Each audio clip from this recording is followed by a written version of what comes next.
Okay, good Saturday afternoon.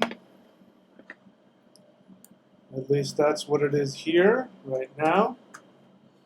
And so today I want to talk to you about alternate timelines and your evil twins. You may have many of them. Dopplegangers. Different versions of yourself in other timelines that are stealing your energy, your life force. This is, in my opinion, the biggest factor in terms of aging and disease. Not to mention, of course, lack of happiness. So have you ever thought about that? Have you ever seen two people who could be the same age? You put them next to each other and they look, one of them looks 20 years older than the other one. The other one will look young and vibrant and happy. And then you have some other person, this exact same age, who looks really old, and sick, and unhappy. So I'm here I want you to think in a different way. I don't know what your thought process is right now. I don't know if you're new to the channel as you're coming on, hearing me talk about this. I don't know if you're into conspiracies or aliens or other beings of light who want to steal your energy, or if you think I'm some kind of a new age crackpot. However you view me, just for the next, at least the next few minutes, I want you to just put your judgments aside and I want you to listen to what I'm saying. And you can interpret it in whatever way you want. If you want to interpret it literally, that's fine. If you want to interpret it as being a symbolic lesson, that's fine too. Because I do believe that what I'm going to tell you is going to be the absolute truth. It doesn't really matter whether it's scientifically true or not, but definitely the gist of what I'm saying, what I'm going to share with you, is absolutely the truth. I've proven it in my own life, and I've seen it in other people's lives. So let's go ahead and get talking about it. So in physics, as I am told by people who are more into physics than I am, my father, by the way, was a physicist. He was a brilliant physicist. He was a major factor in the space race during the 60s. So I lived with a physicist, and he would definitely sometimes talk about some pretty far out subjects when it came to physics. So according to physicists, it is a fact, mathematically, scientifically, that we live in one of infinite numbers of timelines. So what that means is that if it's infinite, meaning there's no limitation to it, it means that any possible scenario that you can come up with, that you can think up for your life, exists. Not like it could exist, it does exist. That means there are infinite versions of you living in alternate timelines. What that means is that you can change your timeline instantaneously at any given moment. Now, from your perspective, you won't feel like you're changing anything because the timelines are, you're on a timeline here and it branches off into infinite numbers of branches. And every thought that you have, every decision that you have, every reaction that you have, every choice that you make, emotional choices as well as actual physical choices, how you choose to believe, all of these things are factors that influence which timeline you jump onto. So imagine yourself right now. Imagine yourself, you're on one timeline, and this timeline has hit like a cul-de-sac. And on the edge of this cul-de-sac are infinite numbers of timelines going off in every possible direction, up, down, to the side. And you have a choice to make. You can completely change things. So if you're in a place in your life where you really want to change your life is not how you want it to be, you're miserable and unhappy, and even the universe that you live in, if you live in a universe that is arbitrary, that is cruel, if you believe that God has it in for you, or that aliens have it in for you, archons, the devil, it doesn't matter to me. I will allow you, as though I have that power, I will allow you to have whatever belief and assumption that you have about this universe, whatever judgment you have. And we will, for argument's sake, allow it to be true up till this point. But now you have a choice to make. You can choose to jump onto your perfect timeline. In order to do that, we have to accept a few ground rules. Every universe that you choose to live in is governed by specific rules.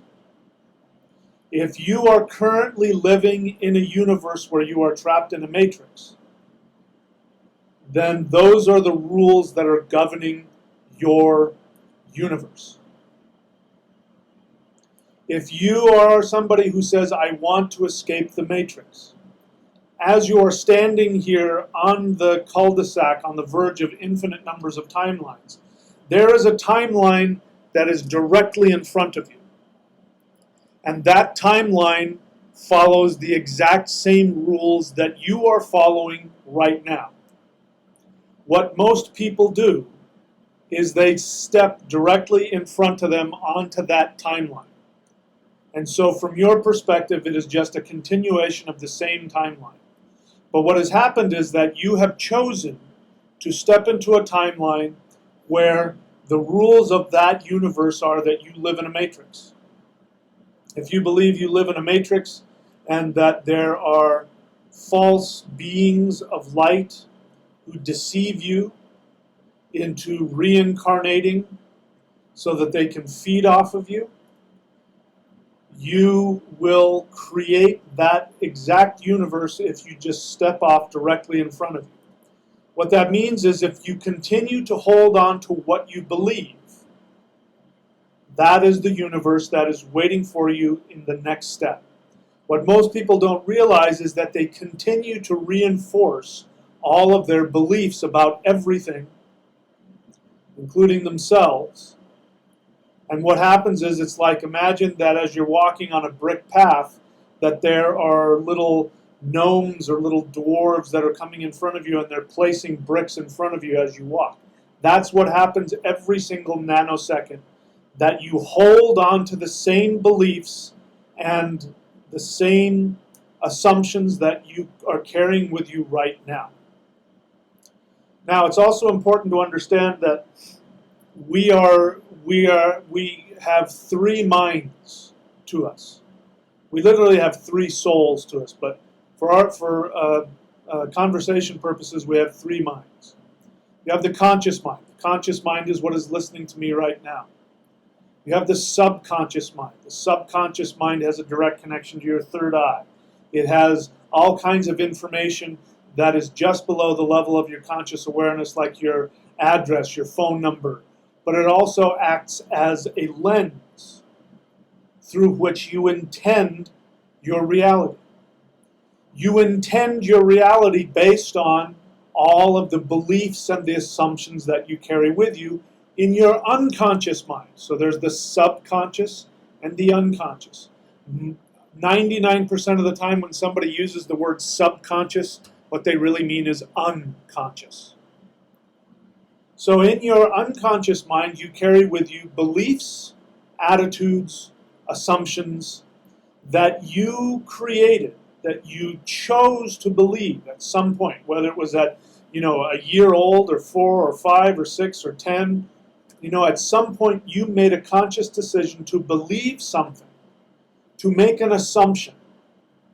If you believe you live in a matrix, there was a point in time where you made the decision to say to yourself that you were going to believe that.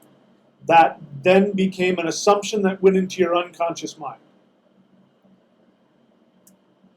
And so what we do is we continue to lay the bricks in front of us, which are based on the same assumptions. And so what ends up happening is you get the same universe. But what you don't realize in every single nanosecond is that you have the opportunity to stop, to change what you choose to believe in, which will immediately put you on a different timeline. And remember, there are infinite numbers of timelines. There is a timeline where you are in bliss 100% of the time. There is a timeline where you have no arms and no legs and you are skating around on a skateboard begging for, well, it's kind of hard to do that without arms. Whatever you can imagine, the worst possible scenario you can imagine exists. The best possible scenario you can imagine exists. And every other in-between possibility exists. Even slight, tiny little variations. They all exist simultaneously.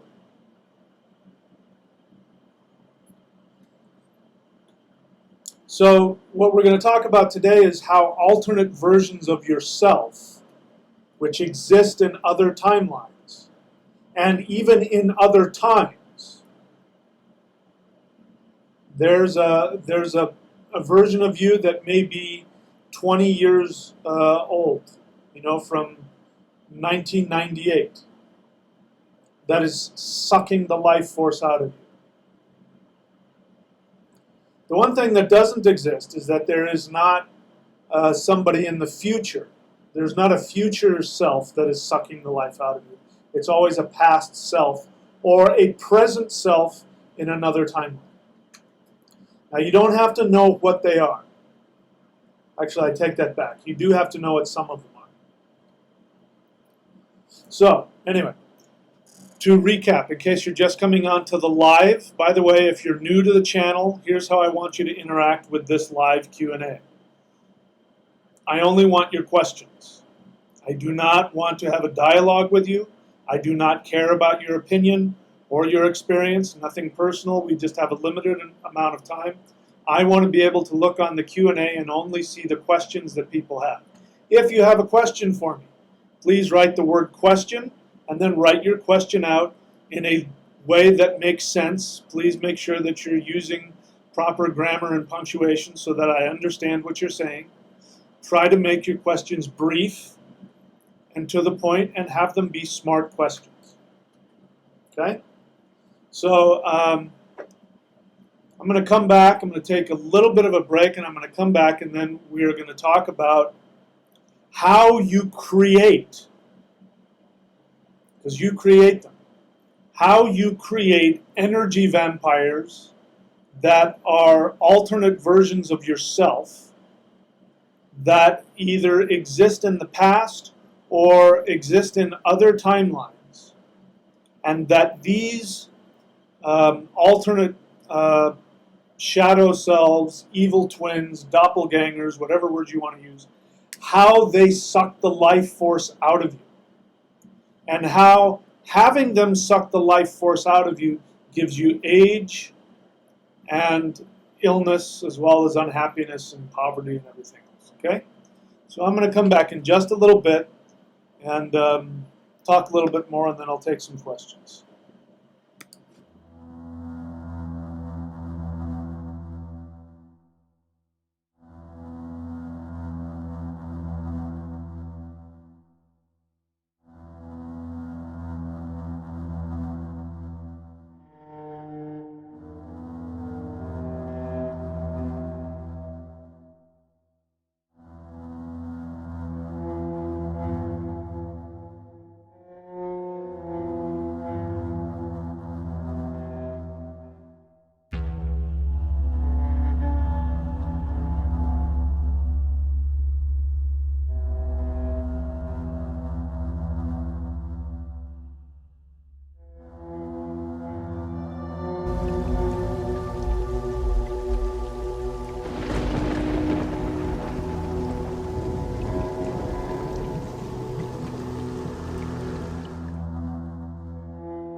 Okay.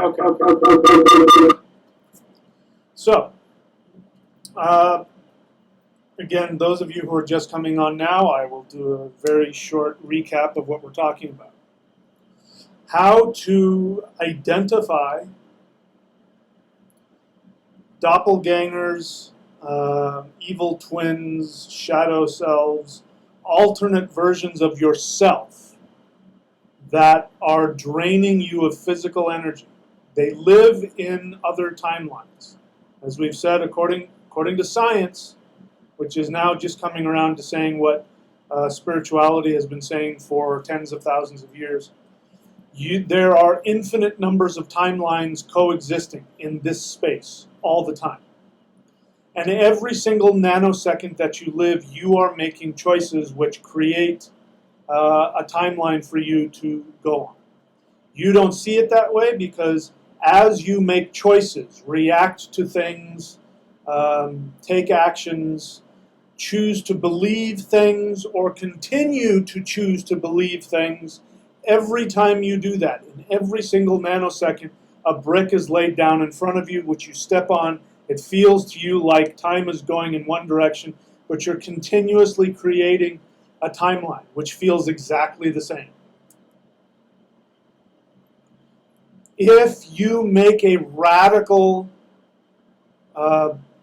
departure from your normal thinking, from your normal belief system, and when you make different choices, have different beliefs, take different actions, regardless of how much pressure is coming to you from the timeline that you have been walking on. Once you make that choice, you make a different timeline. So even if it's a slight difference, a brick comes over and is, instead of going straight in front of you, it comes over a little bit to the side and you walk on that. You can jump back onto this one whenever you want. Just continue to believe the way you believe and do what you have always done. You will fall back into this same timeline. This is something that is said about addicts. Addiction. Let's talk about drug addiction, for example. Here is what I am told from experts in the field. That drug addicts have, you can call it a syndrome, a disease, however you want to look at it, but their brain functions differently than non-addicts. And what happens is that even if they are able to get off of whatever their drug of choice is, let's say it's heroin, even if they're able to get off of heroin, that syndrome continues on in their mind, in their body, and it influences the way that they think. And so years can go by where they're free of the offending chemical, but if they choose to even try a little bit, with almost instantaneously, they're not just back where they left off, they end up as though they had never stopped. So it's as though there was a timeline where they are constantly on that chemical. And let's say they get past the point of death, like, they would have been dead by now. If they've been, let's say, off of whatever their drug is for 10 years, and they would have died 5 years, as soon as they start doing again, almost instantaneously they OD and die. It's as if they never stopped. If they're, headed towards a death or a problem in 10 years and they only take 5 years off and they start again, it's not like they have another 5 years behind them. It's as if they never stopped. Their behavior, everything. They'll lose all their money, they'll lose their relationship, they'll get sick or whatever. It's as if it never stopped. And I'm telling you from a spiritual perspective, that's because that timeline exists. And they have a strong magnetic connection to that timeline because they've invested a lot of energy and emotion into it. And so it still holds a strong magnetic pull to them. So as soon as they take that same old thought process, old behavior, they get sucked right back into that old timeline, and it's as if it never stopped. This is true for everything. That is just an extreme example, but it's true for everything. So what a conscious person does, this is why people meditate. This is why people meditate to be in the moment. They meditate to watch their thoughts go by and not react to them. Because each one of those thoughts has a magnetic attraction to a specific timeline. And when you do not react to those thoughts, you are not sucked onto that timeline. You have the choice to create your own. This is what consciousness is all about. And let me destroy a myth of New Age spirituality. The myth that says, if you just stay in happiness and everything is love and light, and we'll all be good, that is not enough. It's not about how you're feeling at the moment. It is about the beliefs and the actions that you take, the reactions that you have to your feelings. Those are the things that determine whether or not you change timelines. Because the truth is, even though it feels like the same timeline, you're constantly creating a new timeline every nanosecond. The good news is this. There is one timeline, and only one timeline, that is your perfect timeline. Sometimes you get pretty close to it, and sometimes you're on it. If you have ever had those experiences, and I've had them, there hasn't been a lot of them, but I've had experiences where I can honestly say that, and I can remember in the moment saying, I have absolutely everything that I want right now. I don't need or want anything. I was on my perfect timeline. Then, like most of us, I react to thoughts and feelings, and I indulge in certain assumptions and beliefs, and I deviate from my perfect timeline. But the good news is there's only one, and so it's very easy to get back to that one. We get lost in all of the myriad different timelines there are, but there's no point in that. So what is the perfect timeline? For those of you who are my students, you already know where I'm going to go. But now I'm giving you a different perspective on it. Your perfect timeline is one that you laid the foundation for before you incarnated. Each soul, before it incarnates into human flesh, makes a decision as to exactly what it wants to experience and what will bring it the greatest joy. You become incarnated, you have karmic issues that were brought with you, which have a strong influence on the limitations and on the challenges that you're going to experience, but they can't stop you from having your perfect timeline. They only represent your own resistance to your perfect timeline. This is important to understand. To live in your perfect timeline means that you have to continuously be dying to your attachments. I was going to say die to yourself, but that has too much like Christianity attached to it and false spirituality. You don't die to yourself. You actually empower yourself. You die to your limitations. You die to your attachments. You die to your illusions about what you think will bring you happiness. You continuously are dying to those things, which gives you 100% of your energy and keeps you on your path. There's only one thing that you want to focus on. And this is how you get back to your perfect timeline. Imagine the worst possible scenario you can imagine. Maybe you think you're living in your worst possible scenario. Maybe it feels that way to you. The way that you change that timeline, and remember, sometimes it's just one brick over to the right. It has to start with just one slight deviation. You focus on, in a perfect universe where you don't have to make money, you don't have to please anybody else, you can only do that which gives you the greatest joy. Right now, this very second, what is it that you would do? Not what will divert you. Sticking meth in your neck is a diversion, it's not happiness. Sleeping with 20 bikini models as fun as that may sound, is a diversion. It's not your true happiness. What is that one thing that gives you the true happiness? When you feel that and you say to yourself, I am going to create that, you then, one brick, a little over to the side, you stay on that, you keep focusing on that, and the bricks keep moving and moving and moving until they finally merge onto that perfect timeline. It happens moment by moment by moment by moment. A lot of people ask me when I teach them how to do this, they say, well, I've been doing this and this and this, and when is it going to happen? When am I going to get the thing? If I only had this, it would all be okay. They are creating it. They're not done. They got to create a bridge from the timeline they're on now to their perfect timeline. They got to keep creating those little bricks. So you can't stop. And the only thing that drives you is your greatest joy.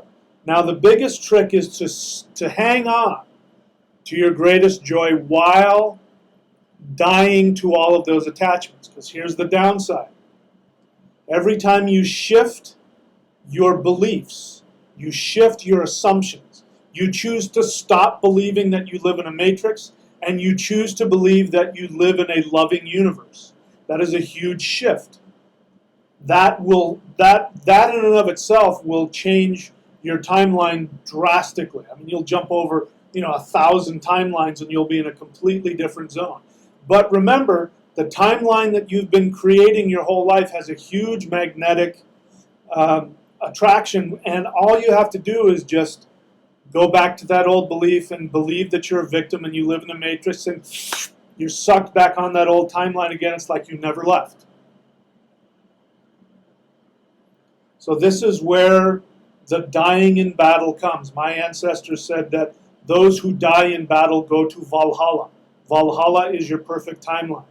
Those who die in battle are those who are willing to die every single moment for the one thing that gives them the greatest joy in their life. That is what dying in battle means. Okay? So that's how you get onto your perfect timeline.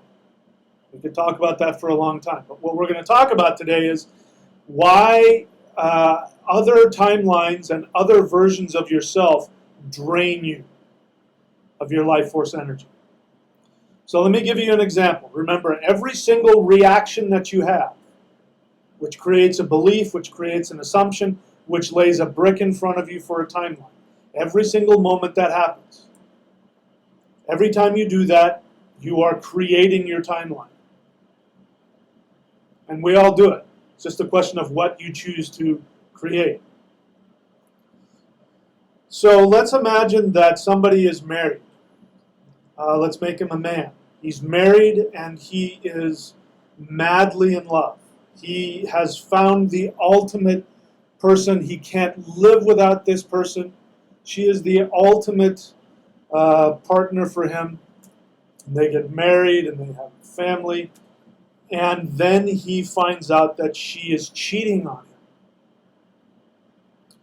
So finding that out is going to create a strong reaction in him. He's going to have a very strong emotional reaction to that. He's going to be very hurt and probably very angry. So let's just assume that he becomes very angry. Now, in that moment, he has all kinds of choices that he can make. And he's not forced to do anything. It may feel like he can't help himself, but the truth is, we have the choice to act however we want. Based on how he's lived his life, that will determine how easy or how difficult it is for him to have the ability to make choices. So let's decide that he has made the decision that he is going to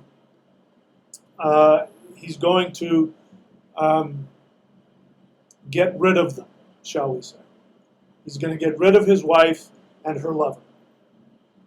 And then he spends time thinking about it. Maybe he goes and gets a weapon. Maybe he thinks about it. He hires a private investigator to find out where they go and where they are, planting bugs on them so that he can monitor them. He plans it out and then he goes and he accomplishes what he said he was going to do. And then he ends up running from the law for years, and he gets caught and he goes to jail. So you see that? He's created a timeline based on his reaction. That's a really clear one. But the reactions that we have in every given moment are much more subtle than that. That's an obvious one. Now let's give him an alternate timeline. So let's imagine that. Let's imagine that that has happened. And actually, let's back up. So we back up. Let's reverse. Let's push rewind on our videotape player, and we'll go back to that moment. Here's another scenario. Same thing happens. He reacts the same way. He starts to think about it. He starts investing in it.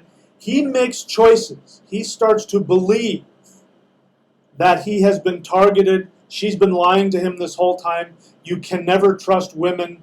They're evil. They do this to you. She stole my money and my energy. She forced me to have kids. And now I have these kids and blah, blah, blah. And he spends, a couple weeks in that. And then he makes the decision. He finally comes to this awareness. He says, you know what? I'm just not going to do this. It's not worth it. No matter how much I love her, destroying my life and destroying their life is not worth it. And he chucks all of that, and he starts to make different decisions. And they become reconciled. I'm making this up as I go, by the way. I'm not basing it off anything or anybody. I'm making this up as I go. So they become reconciled, and he has to continuously choose to forgive her. What ends up happening is that because he invested so much time hating her and resenting her and planning evil on her, even though he changed his mind, all of the emotions that went into that has created a timeline, and it has created a magnetic attraction.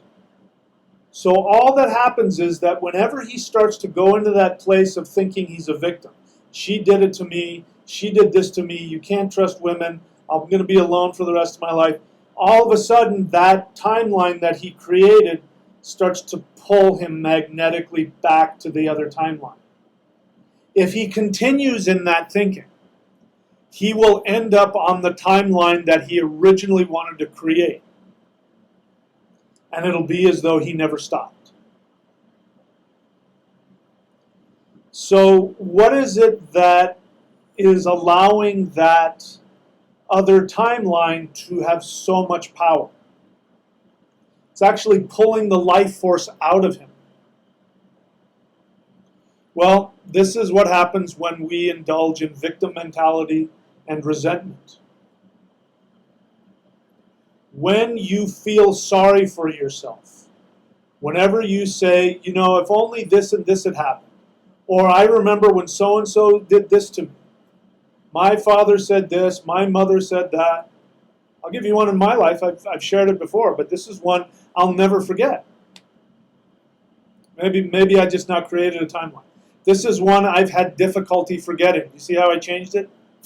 I just changed my belief system, and now I kind of pop myself back onto the timeline I want to be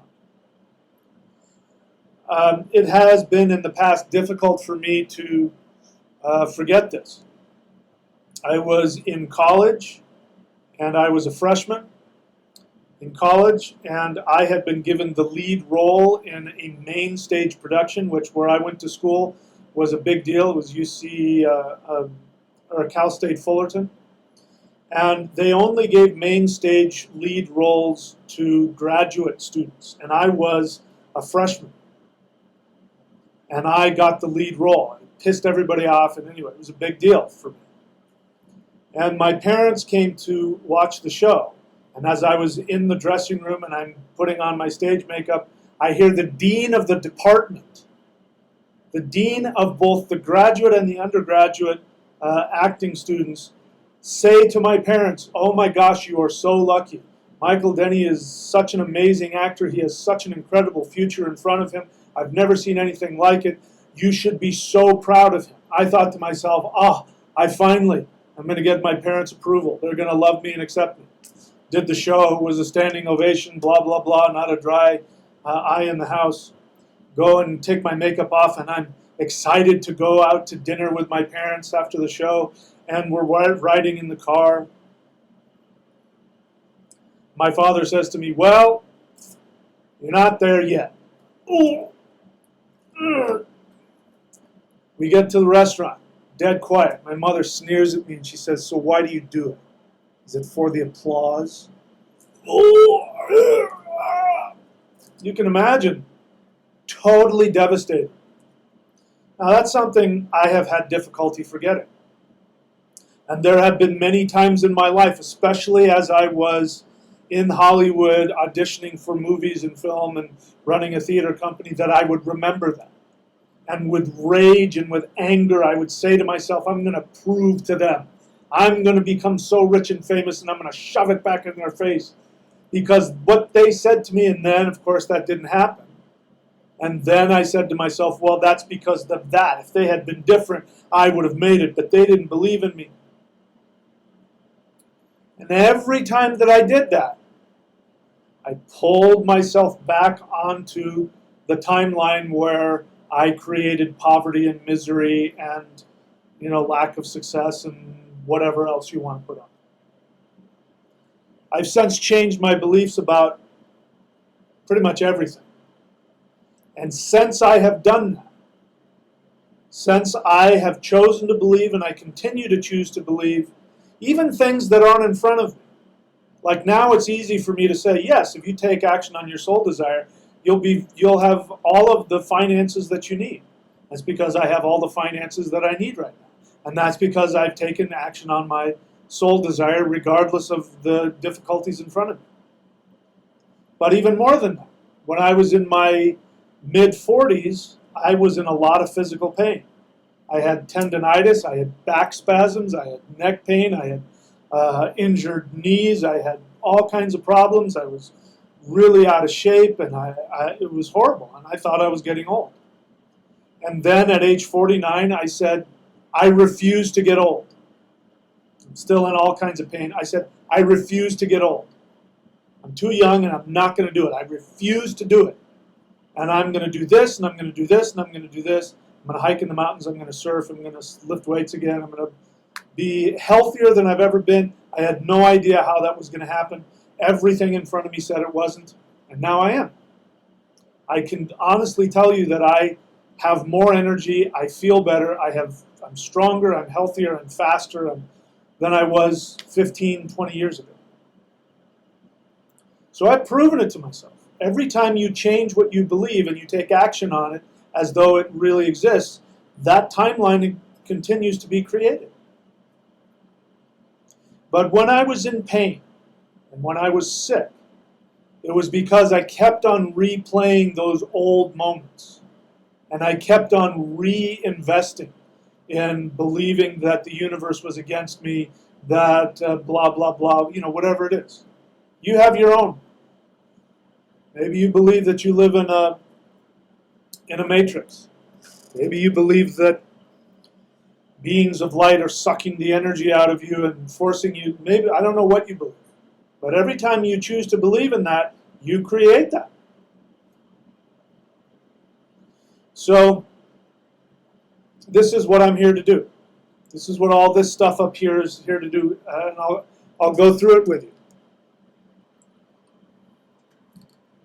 Qigong.thunderwizard.com. Go there, and you will have access to, in my experience, the most powerful energy practice that I've ever come across. So I can say it's the most powerful energy practice on the planet, but that's only because maybe there's something out there more powerful. I haven't touched it yet. And I've been doing this a long time. I can tell you that this kind of energy, Qigong.thunderwizard.com, will give you the ability to intend your reality. This is one of the things that I've kind of left out, which is probably one of the most important things, which is that when you build up that kind of energy, you can intend your reality in an incredibly powerful way. Go to thunderwizard.com. You will learn from the ground up how to create shamanic rituals, how to use the 8 directions, the 9 worlds of the world tree, the 3 selves that you have, how to use those in ritual to completely change reality, which is nothing more than changing timelines. Go to michaelwilliamdenny.com, and those where all my books can be found. Well, at least most of them. I have to contact the... Anyway, that's where you find most of my books. If you want, you can also go to videos.michaelwilliamdenny.com, and you'll see all of my CDs, my DVDs, sorry. All of my videos. Astrology.thunderwizard.com is probably the most comprehensive tool that I have, because it gives me an opportunity to give you, like when you go to a doctor and the doctor says everybody has a slightly different vibration, and I have to look under a microscope and a certain machine to see your exact vibration, and depending on that vibration I can give you this antidote which will, clear you up and give you. That's what this is. Astrology.thunderwizard.com. You can go there and find out exact things that you can do which will completely recalibrate you, so that you will be almost seemingly automatically pulled towards your ideal timeline. That's why I do all this. That's what all this stuff is here for. Okay, so now let's take a tiny break. We'll take a short one. I'll come back and then I'll answer your questions. Again, if you're new to the channel, if you just came on, I only want your questions. I don't want your comments. I don't want to discuss with you. I don't want to argue with you. This is not a free-for-all. This is me answering your questions. The way I know you have a question is you write question, and then you put a question, a well-thought-out, formulated question, and I will answer it. If it does not look like a question, I will bypass it. If somebody is talking and wants attention, I will just simply mute you so that nobody will see what you're saying. Okay? So we'll be right back, and we'll take a look at your questions.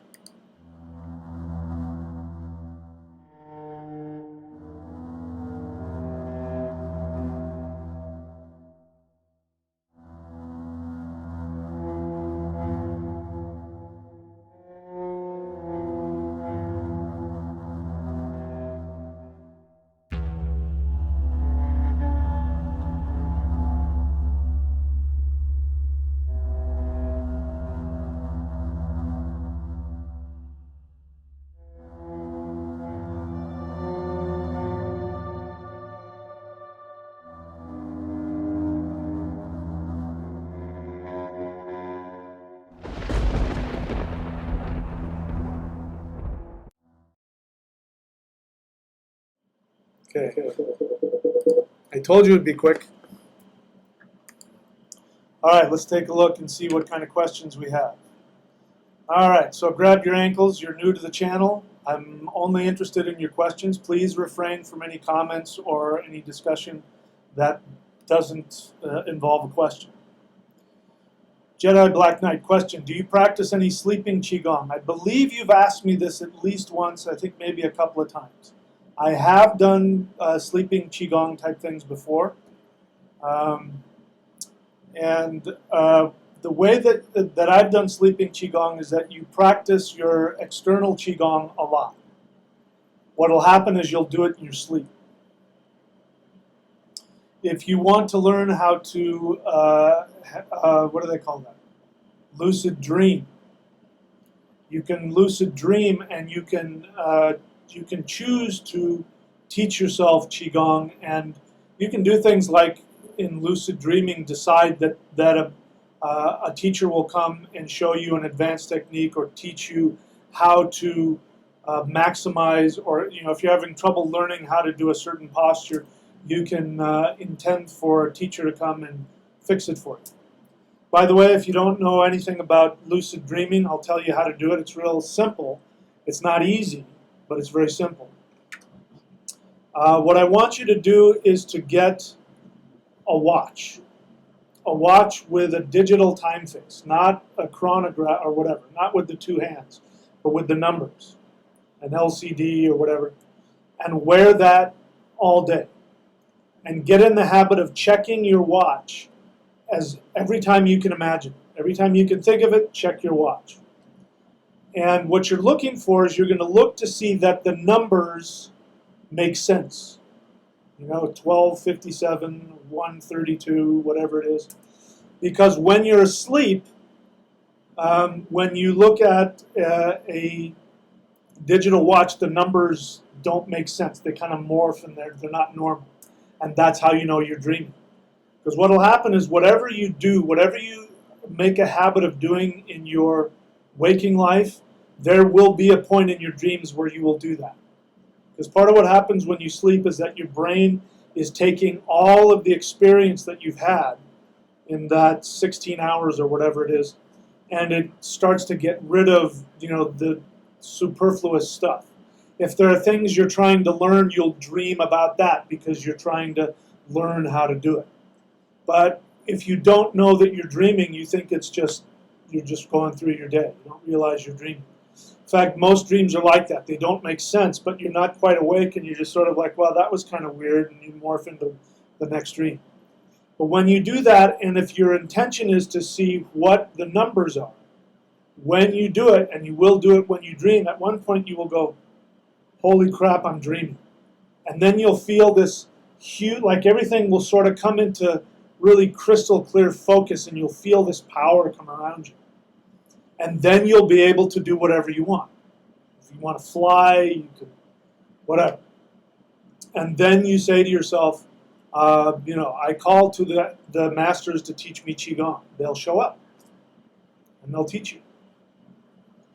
So yes, I have done it. And, you know, can celestial Qigong be adapted to sleeping positions? You mean, I don't know what you mean by that, but again, you're kind of, I know you, I've looked at your chart. You're overthinking it. You're trying too hard. It's not that complicated.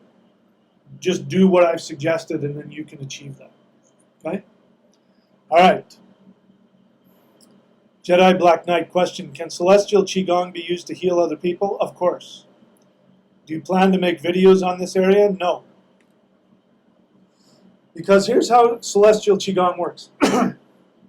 There are different kinds of Qigong that are Qigong for healing, Qigong for this, martial Qigong.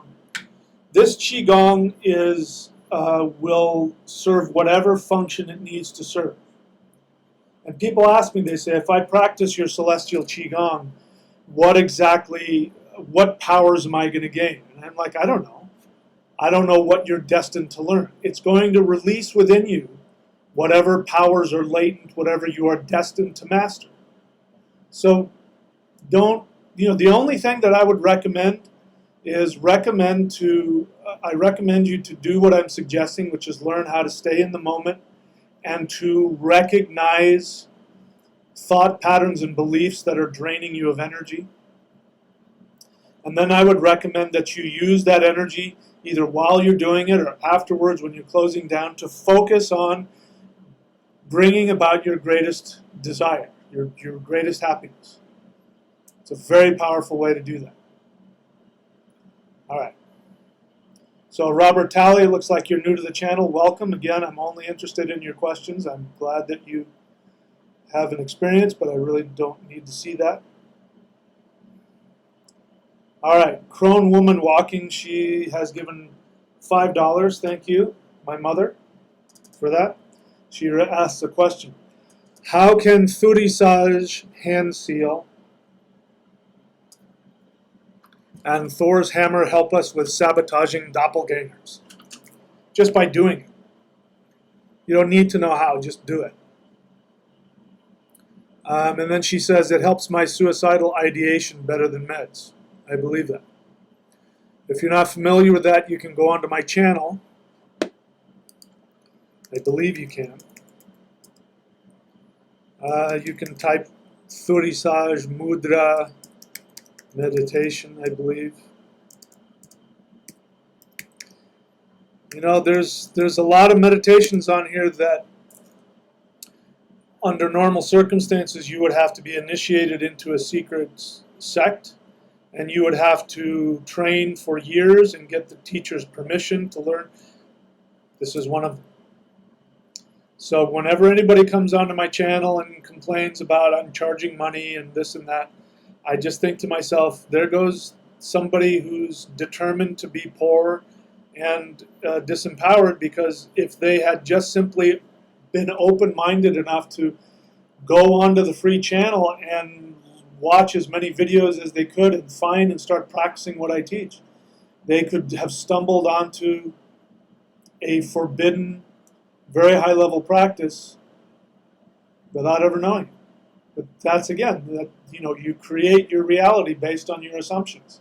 Somebody sees me pointing up here and say, go this, and purchase that. They think, oh, he's just into money. And they have no idea the thousands and thousands of dollars worth of material that are free on the channel. And I don't tell you which ones they are very often. I just did now, but normally I don't, because I want them to find the individual who deserves it. The person who deserves it is the one who wants it and is willing to put the time and effort into actually looking for it. So that is one of them. Tamu, and okay, let's see. Any questions? I don't see any questions here. B. Jean question. Is your Celestial Qigong DVD exercises designed to be utilized only as a whole, or can they be separate meditations? Can I safely work with them within the Thunder Wheel as well? Yes, because it's a very high level energy practice, and when a teacher teaches high level energy practice, they have a responsibility to make sure that the student doesn't harm themselves. So I specifically designed everything that I teach on video to be done out of sequence, because I know that's what people will do. Even if I tell them do it in this, people, especially newbies, and especially people who are really lustful for power, and nothing's, these people have very short attention spans. I know, because I've been one. And they have very little discipline, and so they switch and they try this and they do that. So everything I put on DVD is something that you can switch around and do in whatever order you want, because I know that people are going to do that. The only thing that I require is that you close down. That you do the close down, the self-massage and the close down. That's the only thing that you need to do, because if you don't, you could end up with too much energy and it could cause you problems. And yes, you can work with them in the Thunder Wheel as well. There is Medicine Wheel Qigong, which is an extension of Celestial Qigong, which is postures for each one of the 8 directions. Okay? Each one of the 9 worlds. All right, let's see. Any more questions here? Crone Woman Walking question. How do you deal with poison timelines from ancestors? Well, you see by the wince on my face that there's a mentality of victimhood in that. So you can see the first thing to do is to drop that assumption. Here's the thing. Remember when I talked about alternate selves and alternate timelines? We choose to keep going back there. So you can choose to stop doing that. There's a really strong magnetic pull that pulls you back to those old resentments and those old thoughts. And, it feels like you can't help it, but you can. It's really important to understand that you can't just simply choose to forget your resentments. You have to work through them. The way you work through them is to take responsibility. Go back to the moment when you chose to react out of fear, out of selfishness, out of greed, any type of weakness point. Because no matter how horrific something is, you have the opportunity to react from it, I should say this differently. You have the opportunity to choose to react out of strength. And one thing that you can do as a blanket action is every time you have an encounter with another person, positive or negative, always keep reminding yourself that this is a person who has their own experience and that they make their own choices. If they do something that you perceive as being harmful to you, then what you need to be doing is understand that they're choosing to do what they're choosing to do. You choose to react however you choose to react. And I'm not going to get into specifics, but imagine somebody does something really horrible to you. Then you have to work through that pain and that misery and that sadness and continue to give them the right to be mistaken. Because here's a truth that you may not like. Everybody has the right to do whatever they want, positive or negative. Because if they didn't, the universe wouldn't tolerate it. There are some things we're not allowed to do. I'm not allowed to, jump off a cliff and levitate. There's a law of gravity which will pull me down to the bottom of the cliff every time. So that's something I don't have the option to do. Do I have the option to go do something destructive to another person? I do. I will have to pay the price for that. But I have the option to do that. I have the freedom to do that. The universe allows me that. The universe allows you to do the same thing. So when somebody does something to you that you perceive to be you're a victim of their negativity, you have to give them the right to be able to do whatever they want. I know you don't want to hear that. Here's what happens whenever you do that. The more that you follow your true soul desire, you become bulletproof to that kind of behavior. And people no longer seek you out to cause you harm. You have to assume that in every situation when somebody has done something harmful to you, you have to assume that there was some fear-based, selfish thing on your part that at the very least opened the door. You may not see it yet, you may not understand it yet, but you have to say, there was something I did. I gave you the example of, the horrible things that my parents said to me when they should have been praising me and telling me how wonderful I was. I had the opportunity in that moment to decide, wow, I know how talented I am. And that's really sad for them that they can't see what an amazing, talented son they have. It's very sad for them. I'm not saying that would have been an easy thing for me to do. But had I chose to do that every time the pain came up and I allowed myself to mourn, because you should do that. When people do harmful things to you, it hurts. And you should mourn. You should cry and feel the pain of that. And then you say, you know what, they have the right to do whatever they want, and I have the right to do whatever I want. And I'm going to do everything in my power not to hold it against them. They're the ones that are ultimately suffering. I'll give you an example. A real life example. I grew up with an extremely abusive older brother. He was very mentally and verbally abusive, and sometimes he would be physically abusive, not sexually, but physically. He'd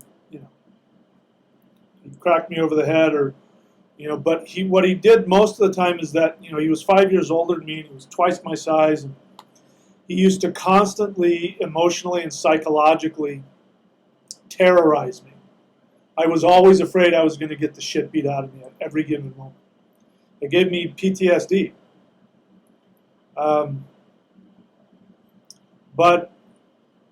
And I know why he turned out that way, because he had the same parents I did. He chose to make choices and to react to their subtle abuse in ways that turned him into a bully and an asshole. And my brother is homeless now. And he has a life-threatening, physically debilitative illness, which is purely based in stress and emotions. There's literally nothing I could do to him that would be as bad as what he does to himself every single moment of every day. The difference between me and him, I chose at a very early age, at 18 years of age, I made the choice that I was going to heal myself.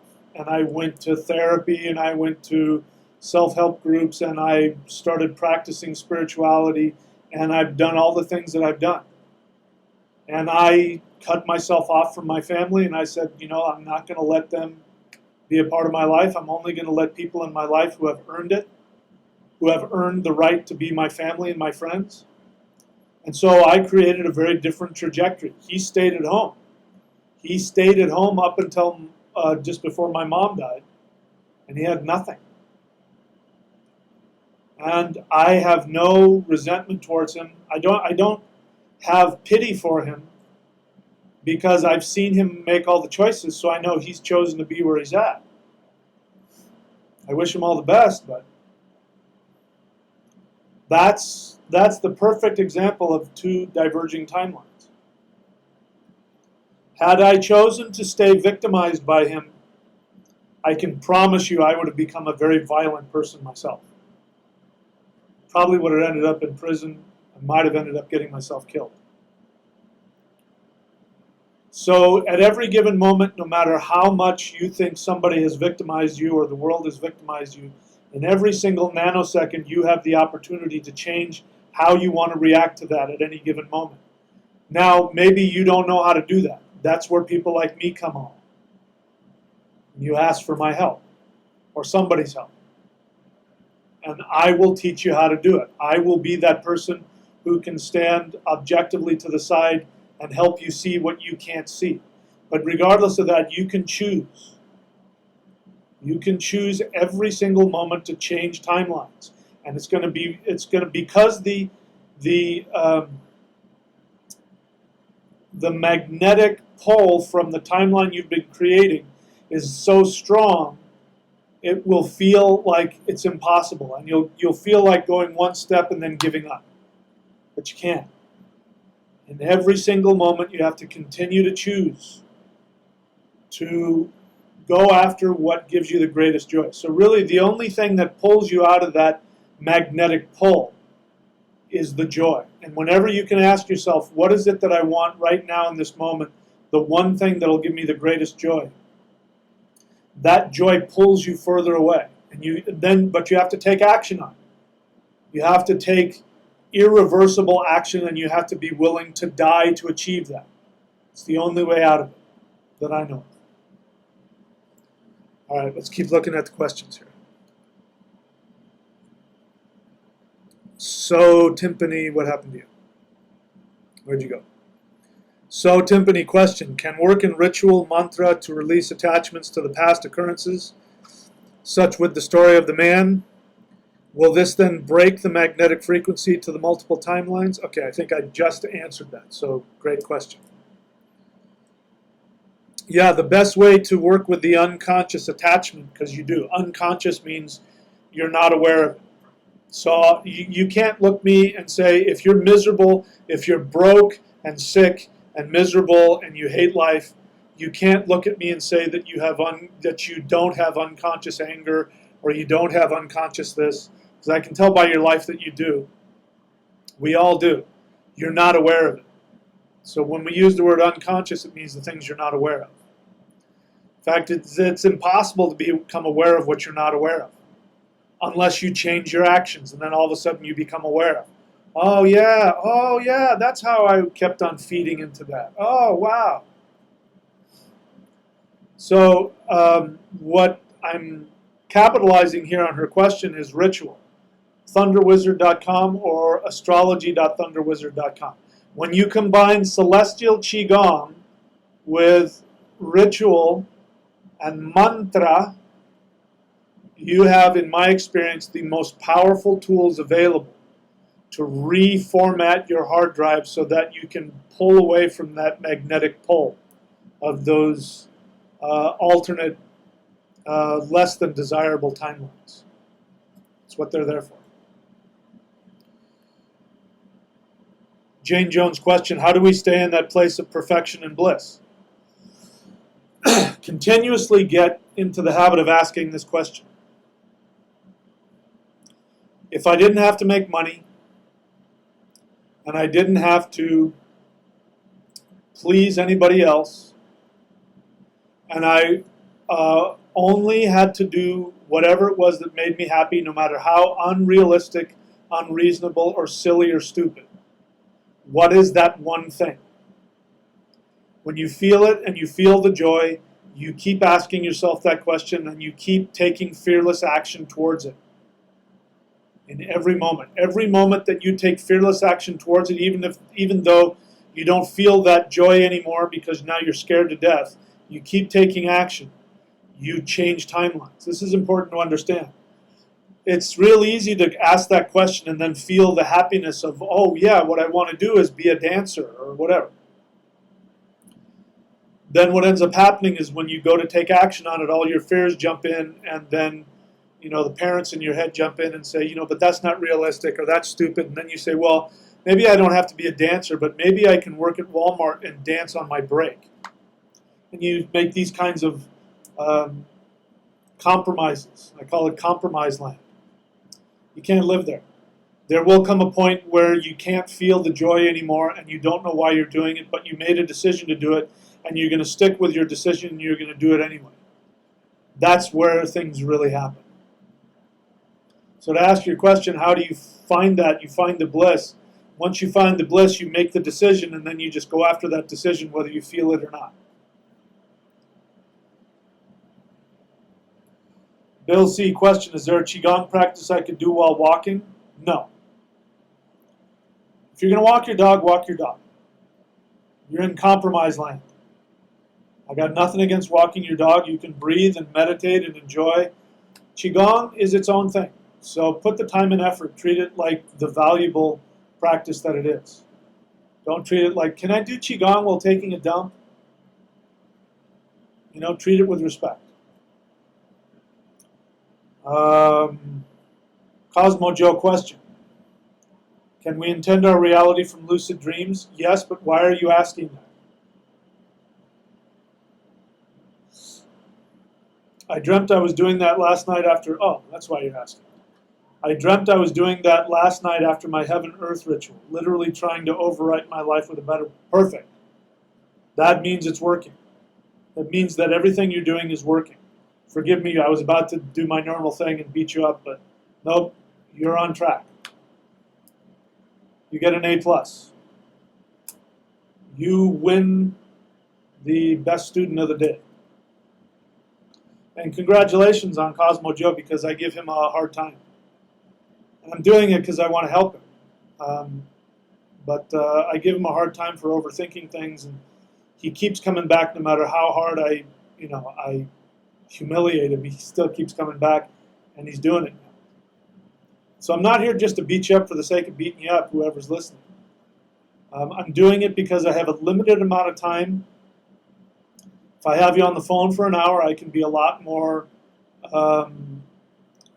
tolerant and patient and loving and nurturing. But when I only have 30 seconds or a minute, I have to cut to the truth.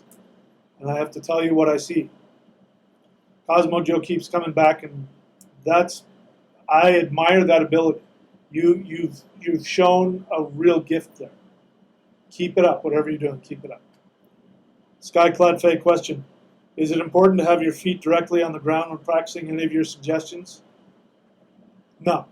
No, it has to be on the floor. In fact, it's kind of good that you're above the ground.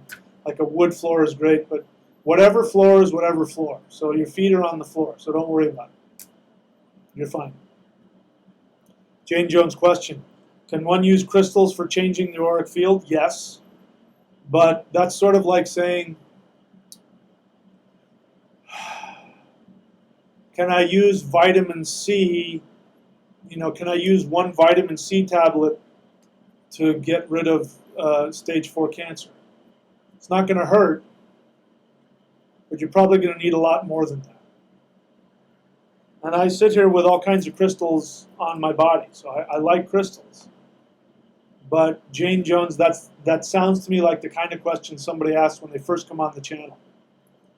So if you are new, spend some more time watching my videos, what it is that I teach, get to some deeper questions. But yeah, there's nothing wrong with what you're asking. Torn Legarth, question.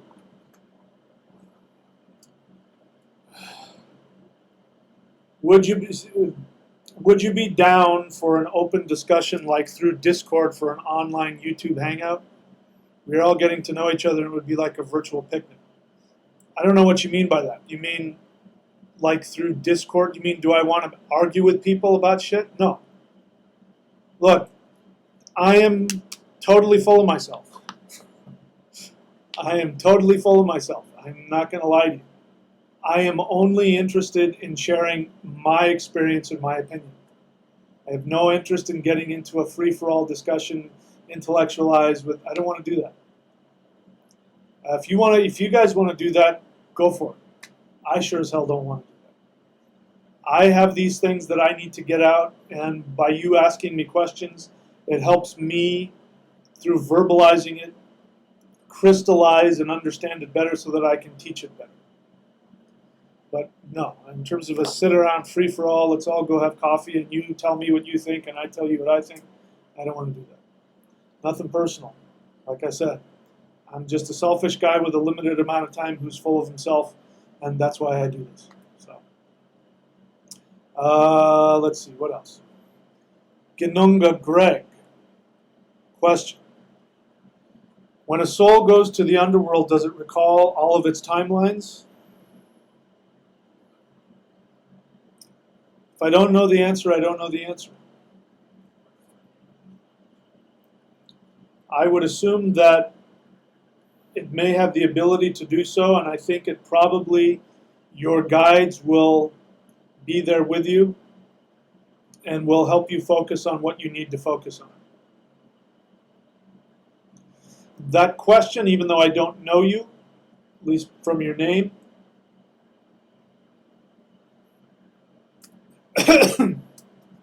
sorry, meaning I don't know what your motive for asking that is. It sounds like you're trying to gain control. Like there's an assumption that if you can recall all of your timelines, then you'll be able to control the next one. And so it's coming from a place of fear. If we needed to recall all of our timelines, we would. The fact that we don't remember any of them means that we don't need that information. Somebody asked me this earlier, and I realized that that's why we don't remember our past lives. Because if we remember our past lives, we're going to identify with them. They're previous timelines. They're timelines that have reached a dead end. And if we remember them, we will identify with them, which means we will start recreating that old timeline. You think by asking that you'll know what the mistakes you made were, and then you can do something different. You think the more you know, the more you can change. And I'm saying that's not true. The place of change is to go to nothing, where you only have one timeline available to you, which is your greatest soul desire, and you go, what is it that makes me happy? And then you can act on it. You don't need any of that.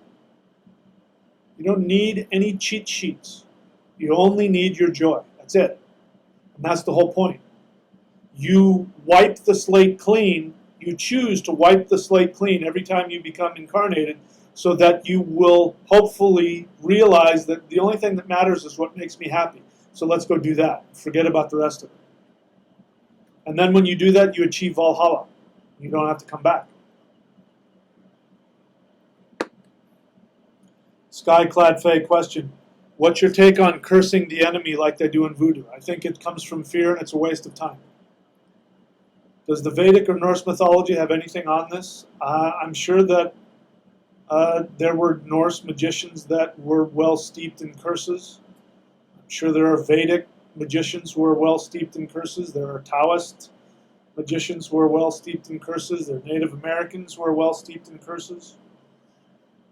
So, yeah, It's just another form of energy work. It's a waste of time. I don't know why you're asking me, but it's a waste of time. Yeah, I mean, I'm sure you can find it. You know, there was one of the things that the Romans did.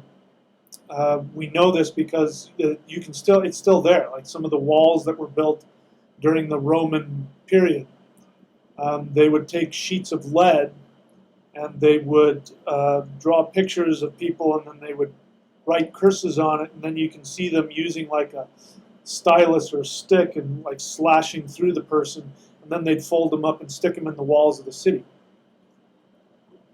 And that was a curse. And they would, you know, I recommend everybody see the series, the HBO series Rome, R-O-M-E, Rome. Whoever did the research on that, brilliant research on it. There's one where you see a woman do this whole thing where she commits suicide and curses her enemy, and it's just fucking mind-blowing. And you see, like, the people when they're speaking, you can see them using different hand mudras for this, that, and the other thing, and you can tell, you know, this famous one, you can tell they did their research, which means that, you know, the only Indo-European tradition that is using mudras now is the Hindu, because they're the only Indo-European tradition that has not broken from its traditions.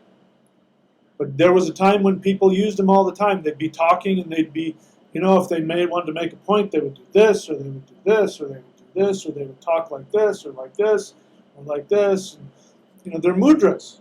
It was part of every Indo-European tradition. This is why we use this finger to curse people. I'm not going to do it to you, but you know what I'm talking about. We use the Saturn finger. This is Saturn. We get rid of all the other fingers and we only show the Saturn finger because Saturn is karma, is punishment.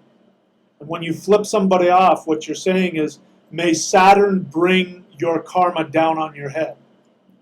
And of course, when you do that, you're asking for it to come on your head. That's the way it works, because you only get what you put out. You create what you put out. Okay? Good question. Bill C. question regarding your Naga series.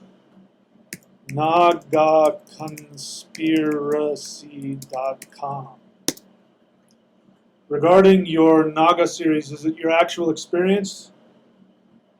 What does it matter? I'm not going to tell you. How does that information help you?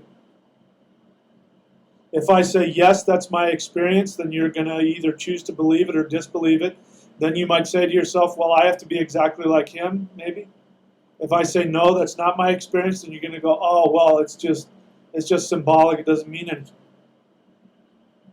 You figure it out. You follow the series and follow what I say, and you tell me whether or not it's my actual experience or not. Go figure it out for yourself. Oh, and then he asks a really interesting question. Do you now see yourself as a Christ figure? Interesting. Everything is projection.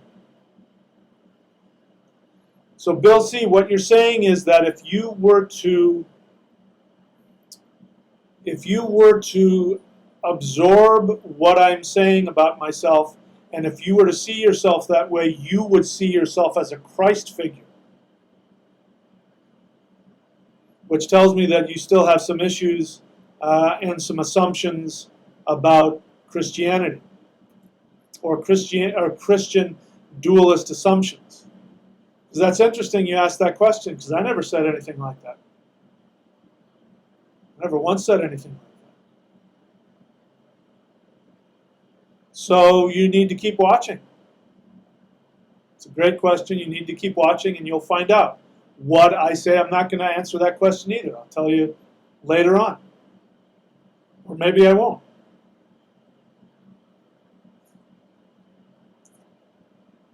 Trying to wrap your head around it. Stop trying to wrap your head around it and start. He says, I know you're well grounded, but just trying to wrap my head around what it all means. Stop trying to wrap your head around it.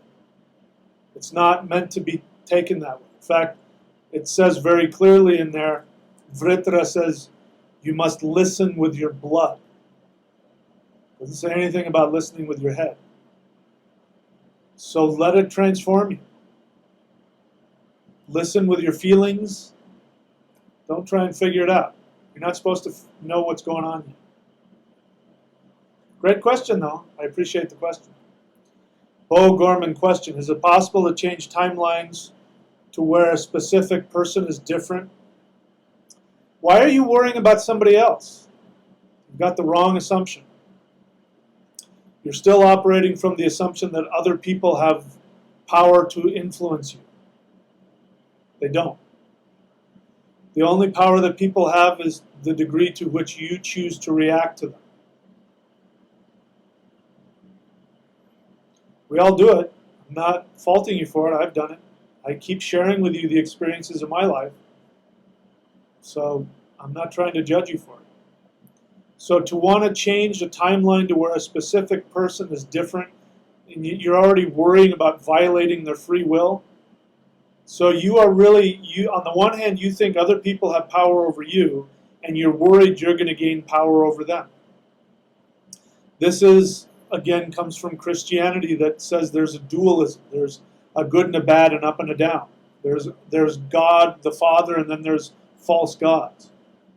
There are infinite numbers of timelines.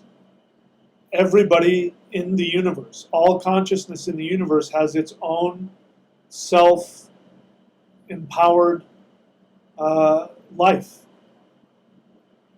And we exist simultaneously where we have complete control over our reality, and everybody is a reflection of our own internal reality. And the same is true for them. You are a reflection of their internal reality. So let me share with you a story from Huna, which is the Hawaiian shamanism. Many of you may know the story I'm about to tell. So I forget the guy's name, but I think he has a book or he's a teacher. I don't know what he is. He started off as a psychologist, I believe, and he was getting a reputation for being able to heal people, to really help really messed up, insane people. And there was a mental hospital, I believe it was in Northern California, and they had some really, really bad, very violent, messed up mental patients. Some were so violent that they had to be chained to the wall, because if they got the chance, they'd bite your ear off or something really horrible like that. And so these people were not getting anywhere, so they contacted this Huna shaman psychologist. They didn't know he was a shaman, they thought he was a psychologist. And they gave them the story, and they told them what it was, and they said, can you help us? And he decided that yes, he could help them. And they said, oh, great, when can you be here? And he says, oh, I'm not coming there. Just give me their files. And they said, how are you going to be able to help them if you're not even going to meet them? He says, don't worry about that. Just give me their files. So these people were desperate, so they sent this doctor, I think he was in Hawaii, they sent him the files. And then sure enough, these people started getting better. Out of the blue, they started getting better, and they started to the point where some of them were released. And so this woman, it was a woman as I remember, contacts him and says, how did you do that? And he says, well, whenever I was looking at somebody's file, every time I had an emotional reaction to them, like, they throw their feces on the wall, oh, that's disgusting, he would stop, and then he would do the Huna prayer. I love you, I'm sorry, please forgive me, thank you. And he would do that every time he had an emotional reaction to whatever he was reading about. Because his understanding is that everything in the universe is his projection. And if he has a negative reaction towards somebody, oh my God, that person is so crazy, he believes that he is projecting craziness onto that person. And what that means is that that person lives inside of him. And so if he's projecting that to something inside of himself, he's making himself sick. He doesn't want to be sick. He wants to be healthy. So he projects that prayer to the person inside of himself that he's just now seen, and he says, he's apologizing to himself for creating that, for choosing to see that, and instead he starts to see that person as fully healthy because it's a part of him. And he says, if I can do that, they'll get better. I know it. They'll get better. I don't even have to see them. I know that if I fix the problem that is within me, they'll get better. So we live in this universe where everybody is our own projection, and we are everybody else's projection.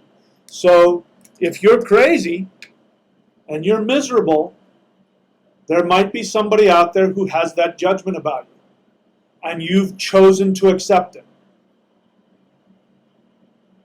This is what happens in codependence. This is codependence. Codependence is you have a mother, like my mother and my father had their screwed up childhood, and they projected their own insecurities onto me. So that the sneering that my mother had at me for daring to go on stage and perform is what she felt about herself, because she wanted to be an artist. She wanted to be a painter. I'm starting to get sad now thinking about it. She wanted to be a painter when she was a kid, and she decided not to do that. She decided to be a housewife, and maybe she didn't think she was good enough. So she saw me following my dream, and she projected onto me her self-hatred and, her insecurity about herself, and basically said, you'll never be able to make it, because that's what she thinks about herself. We don't know where she got that. She got it from somebody else who projected it onto her. Same with my dad. My dad was a brilliant physicist. To this day, they're still trying to figure out theories and equations that he came up with. But he had such low self-esteem that he couldn't tolerate his son being brilliant at anything, because he didn't feel he was good enough yet. So he projected that onto me. I've been working very hard to disconnect myself from their projections, and it's working. So that means that, this Huna guy wasn't, so 100% responsible that he did that. It meant that there was a karmic connection. It meant that that person had within them the ability to disconnect from that judgment that they've chosen to believe about themselves. And this guy, his influence, there was a karmic connection, an agreement between those two souls. This is what I keep telling you about healers. If somebody has the ability to be a healer and put his hands on somebody and heal them from diseases, it's not a gift. It means that every person that he heals is somebody that he's harmed in a previous life. He's projected some harm onto them that they accepted. And this is him releasing them from his own negative projections. Now, he doesn't remember that, because in order to be a healer, he wouldn't be able to handle all that guilt.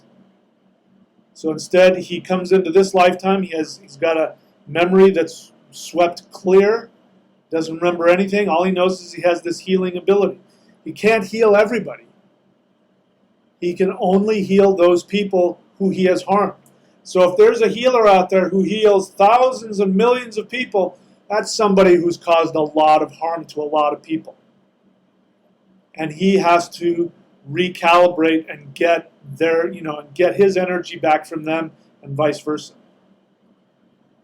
So we all have our gifts. I'm a teacher, and now I have the opportunity to teach thousands of people. That must mean that I have a karmic debt to all of those who listen to what I say and apply it, and their lives get better. I can't take credit for it. I am just recalibrating myself. That's all I'm doing here. I just want to be clear on my end. If you get something out of it, great. If you don't, not my problem. Did I answer your question? Let's see here.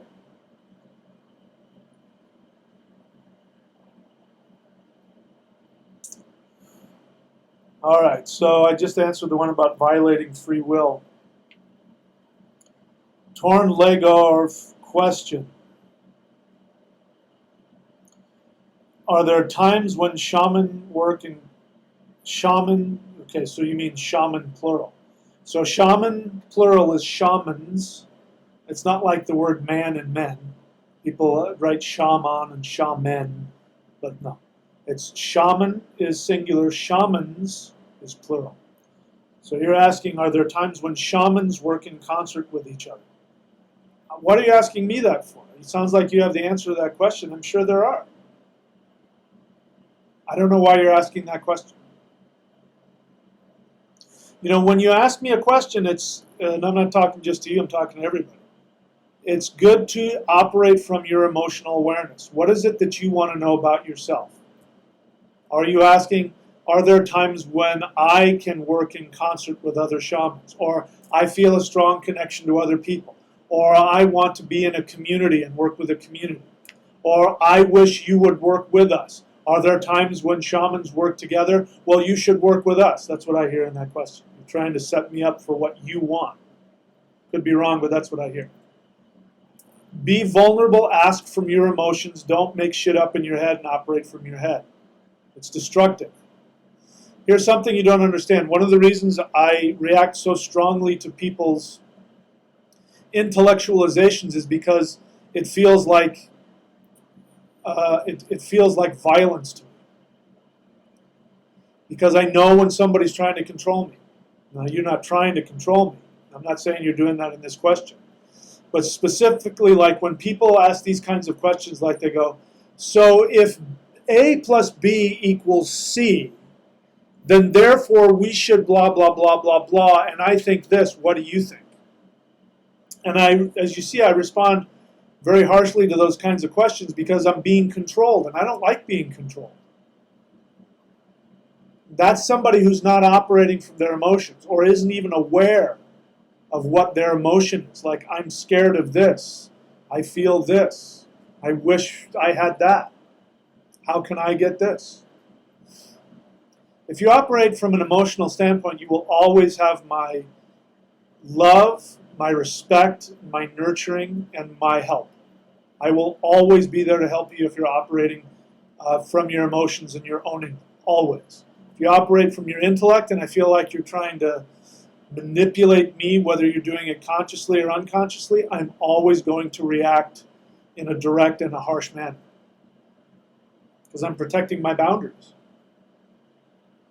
Another story I'll share with you. I'm not saying that I would ever do this, or I'm not recommending that you do this. This is what a lot of Japanese teachers have done over the years in the Zen tradition, Satori, where you have instant enlightenment.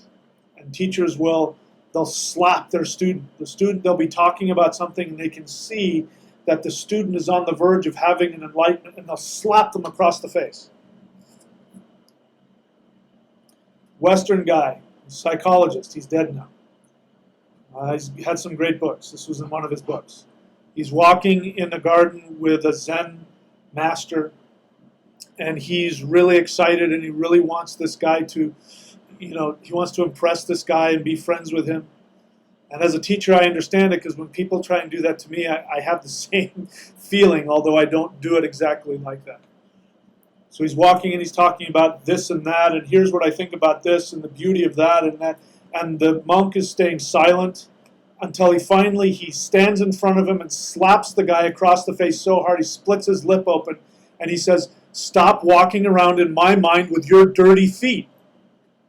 And then he turns around and walks away. Now that psychologist had a profound experience of how abusive it is to try and dump your stuff onto other people and to get them to like you. He had an awareness of that.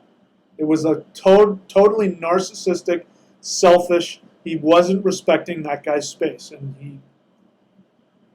so I wouldn't do that because I'm not a Zen monk and we're not in that. I would never slap somebody across the face. So sometimes I do it to you verbally.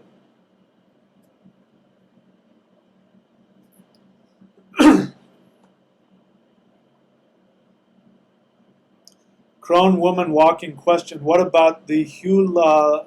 I don't know what that is. Sorry, I don't know what that is. The hula nama chant while walking. You can do that. I wouldn't call that qigong. I would call that meditation. It's not that there isn't any qigong in there. She's responding, I believe, to a question. Somebody said, can I do qigong while walking? And I said, no. If you're going to do qigong, go do qigong. But that doesn't mean that you can't do energy work while walking, and you can't do chants while walking, and you can't walk and feel the earth underneath you, feel Mother Earth. I guess what I hear from that is somebody who doesn't want to spend the time to do qigong. I could totally be wrong about that, but it sounds like a question of somebody who doesn't want to do the time. He's got to walk his dog, and so can I walk my dog and do qigong at the same time? To me, that's disrespecting. If you don't want to do qigong, don't do it. That's what I hear. I could totally be wrong about that, though. And I won't lose a second of sleep if I am. All right, Torn Legarf questions. No, I already asked that. Cosmo Joe question. Nothing changed after waking up, but I did feel like I got ran over by a bus. Is this because I don't have enough energy yet? Reality hit back. So Cosmo Joe, how the hell do you know that nothing changed? You're having an assumption. Your assumption is if you have this kind of a dream that you'll wake up and you'll feel differently. First, and you contradict yourself. You say nothing changed, but I did feel like I got ran over by a bus. What are you talking about? Obviously something did change and you did feel like it. Don't impose what you think it should feel like. There's your intellect again. You trying to have all the answers ahead of time.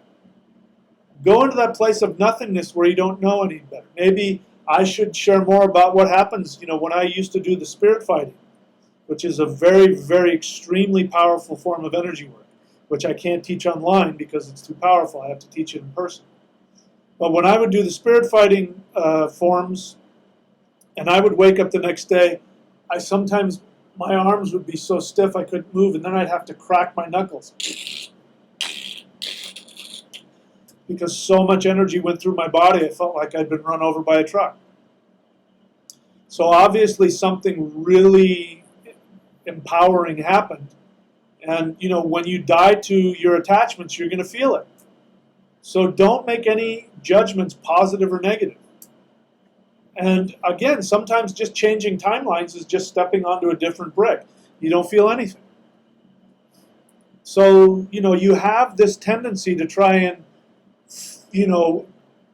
assume that you don't have enough energy. You had that problem when you were trying to smash everything into your dantian, remember?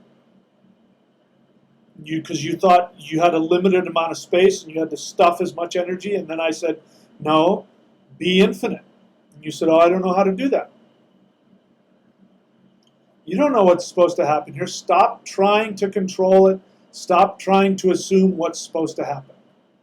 The answer is no. It's not because you don't have enough energy. It's because you shifted radically.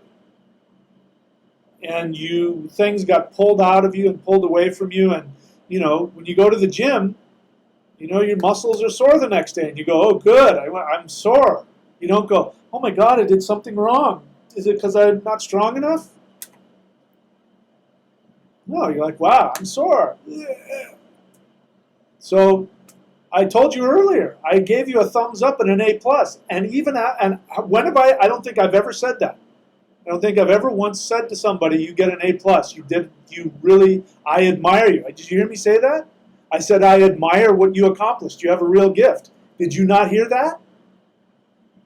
I am not, I am full of myself, but I'm not so full of myself when I see somebody who has a gift that potentially is more powerful than me. I'm going to tell you, you have a gift that is potentially more powerful than mine. I don't know that I could do that. So you still, even after I gave you that, you still had to find a way to find out why you weren't good enough and then try and pull me down in there. You're actually asking me, is that because I don't have enough energy yet and reality hit back? You're trying to convince me that of your negative self-reflection. Don't pull me into your shit. And stepping all over I'm smiling, so you can see I'm not upset with you. Stepping all over the heretofore unprecedented compliment. I've never given anybody that kind of a compliment before on the live Q&A. Take it for what it is and enjoy it. Or not, I don't care. Just keep doing what you're doing. You can have whatever experience you want. Just keep doing what you're doing. I swear to you. You've found it. You found what works for you. Keep doing it. Summer-led question. In your opinion, was Yggdrasil an ash or a yew tree?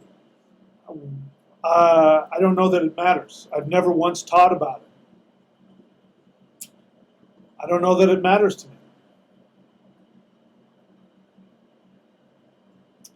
I like them both. I have a strong personal attachment to the yew tree. But I guess if we're going to go by the lore says it's an ash. But like I said, I don't care.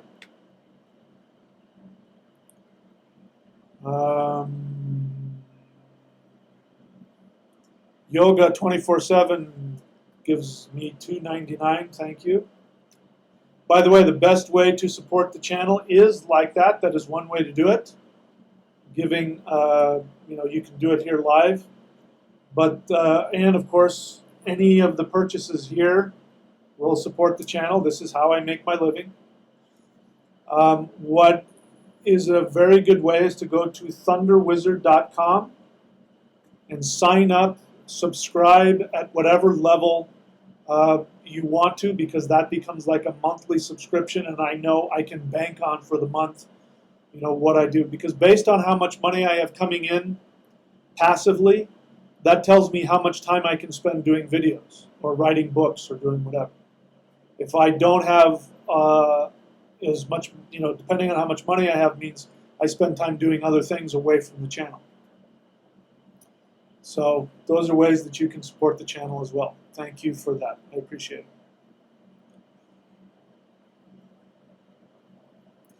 Rami, question. So what is the first thing I should do to disconnect myself from other judgments? Rami, the first thing you need to do is you need to go see a therapist. You need help. I responded very harshly to you in your comment. I hope you read it. And I hope you took it to heart. If you want to continue to communicate with me, I'm giving you an assignment. If you choose not to go get therapy, I'm going to stop communicating. It's nothing personal. It's just that, you need help. And coming on here and continuing to stay in your own isolated state is not helpful for you. And I'm not going to co-sign that for you. I'm not going to support you in that. I want to help you, and I want to be your friend, and I want to keep talking with you. But I'm only going to do that if you go get help and find a therapist that works for you. If the first one doesn't work, find another one. But you need a lot of help. And if you're not working with me, you got to be working with somebody. So that's the first thing you should do.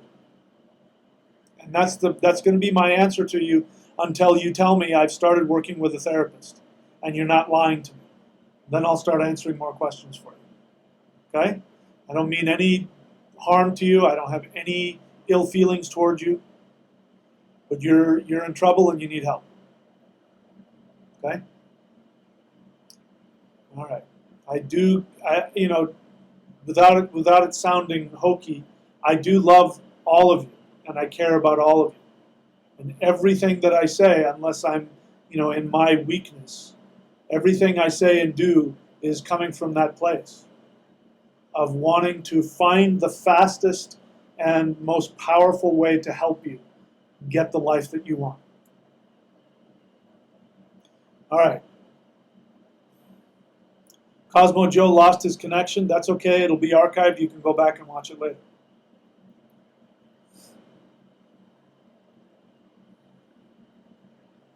I don't see any more questions.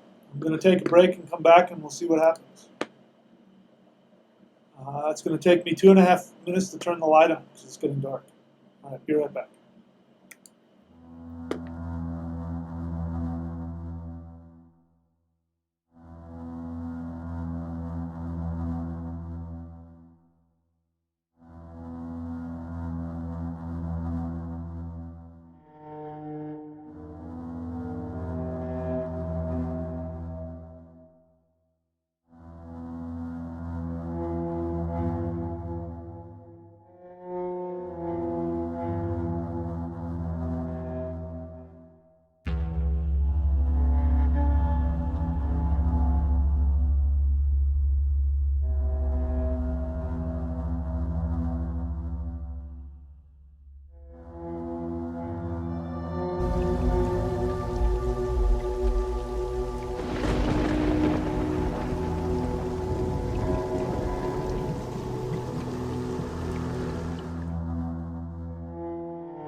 Alrighty, so let's take a look and see what's going on here. Jane Jones, question. Is an oversoul like an avatar, and is this entity our true and unified selves? So I don't think I've ever taught about an oversoul. I'm not even sure I know what you mean. So Jane Jones, again, I don't know how deep you are into my channel. I don't know how many of my videos you've watched or how many of my books you've read. Please, if you haven't, please spend more time watching my videos, what I teach, reading my books, so that you can ask questions that are connected to what I teach. I can't answer a question I don't understand, and I don't understand this one. Cosmo Joe, question. During the heaven-earth ritual, is it supposed to be done using the whole body or through the microcosmic orbit channels? I assume the latter because you reverse the flow at the very end. Yeah, the microcosmic orbit channels, and the central channel is the main one. Central channel. And you honestly don't even need to be thinking about it. If you just do the posture and the breath correctly, it'll all happen the way it's supposed to. If it makes you feel better to think it through, you can imagine it, but you really don't need to. It's one of the things I like about it. If you have the visualization, great. If not, just do it. Just make sure the only thing that matters is the breath and the posture. Do that right, and everything else will come together. Skyclad Fake question, is there a specific Qigong practice that can help block other people's projection on you? Yeah, all of them. Skyclad Faye, my sister. You need help with codependent issues. Codependence is a choice. It doesn't feel like it. You have chosen to put your needs beneath others. That's why you feel that they have so much power. You are internally very rageful at all the people that you're trying to save. Whenever you go to save somebody or help somebody, you are operating from rage. Maybe you know that, maybe you don't. The most powerful practice I know is to focus on what gives you joy. Go do that. I think I heard you say at some point or wrote somewhere that you used to love to do this and now you can't do that, and I didn't respond to it, but I didn't forget it. A lot of things that people write here that I see I don't talk about, but I don't forget. Because it is important for me to know things about you so I can best help you. I know a little bit about your situation, and I know that there are some seemingly insurmountable challenges for you. Every Qigong practice will help you. You can do Qigong, and if you want to, have the intention of creating like an energetic defense against other people's negativity. It will definitely work. But the thing that will go even further is if you focus on what gives you joy and go after it, even though it's impossible. That's when you take action on your joy, and there are other people's intentions, real or imagined, that are blocking you from that, you end up having to face them and destroy them. But if you just stay at home and think about it, nothing happens. That's how you gain your power. So go do that.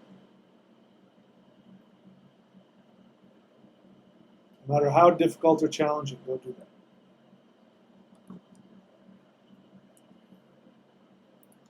Jane Jones, question. Is there a specialty in the art of Qigong? I don't know what you're asking. Qigong.thunderwizard.com. Have you gone, by the way, people ask me questions. Have you been to the links? They're on here the whole time. Have you been to the links? That question tells me that you haven't even bothered to click on the links yet.